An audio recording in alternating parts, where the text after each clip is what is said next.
आर्थिक मंदी और बेरोजगारी का तार सस्ती चाइनीज सामग्री से जुड़ी है।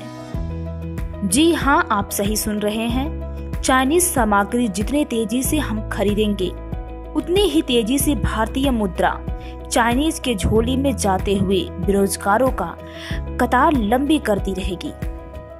चाइना ने छोटी परंतु कारगर रणनीति अपनाई। चाइना संपूर्ण देश के उत्पादकों का आउटलेट 3 शहर शेनझेन, ग्वांगझू और युओ के फैक्ट्री मार्केट में स्थापित कर देसी निर्माता एवं ग्राहकों को एकत्रित किया। एकत्रित भीड़ उत्पाद लागत से सेल्स, मार्केटिंग और विज्ञापन खर्च को कम कर संपूर्ण दुनिया के ग्राहक आकर्षित कर मांग बढ़ाने में कामयाब रहा। व्यापक मांग, व्यापक उत्पादन करने और व्यापक स्तर पर कच्चा माल खरीदने का अवसर दिया। यह रणनीति अपनाकर उत्पाद लागत न्यूनतम स्तर पर लाने में कामयाब रहा। डिस्ट्रीब्यूटर, सेल्स, मार्केटिंग और मीडिया जैसे एक्सपर्ट को उत्पादन से जोड़कर अतिरिक्त एक्सपर्ट से मुक्त होते हुए उसके विरोध से मुक्त हो गया।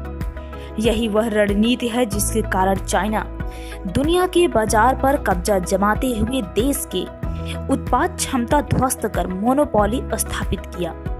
सबसे बड़ी बात, दुनिया के उत्पादकों के बीच हताशा कायम करने में कामयाब रहा। वर्तमान परिस्थिति में देखने से पता चलता है भारतीय उत्पादक के पास उत्पाद लागत चाइना उत्पाद दर पर लाने का अनुकूल अवसर है। चाइनीज मोनोपोली से संपूर्ण दुनिया के क्षुब्ध निर्माता नए और अस्थायी ग्राहक की तलाश में भारत की तरफ आशा भरी नजरों से देख रहा है। सहयोगी सरकार है जो कि आत्मनिर्भर भारत जैसे मिशन चला रखा। पहले के मुकाबले भारत में चाइना से सस्ती और मेहनती मजदूर उपलब्ध हैं। भारत दुनिया के सबसे बड़ा ग्राहक है। ग्राहक ढूंढने की जरूरत नहीं।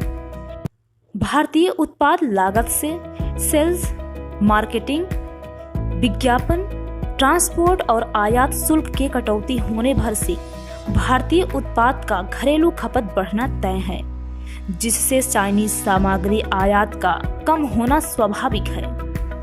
भारतीय उत्पाद का घरेलू मांग बढ़ते ही व्यापक स्तर पर उत्पादन और कम कीमत पर कच्चा माल खरीदने का अवसर पैदा करेगा। यह रणनीति भारतीय उत्पाद दर को चाइनीज उत्पाद दर पर लाने में कारगर साबित होगी। आगे के भाग में देखें आरएल फाउंडेशन इसका क्या समाधान लेकर आया है। Organised by Rankus group of hospital and RL foundation.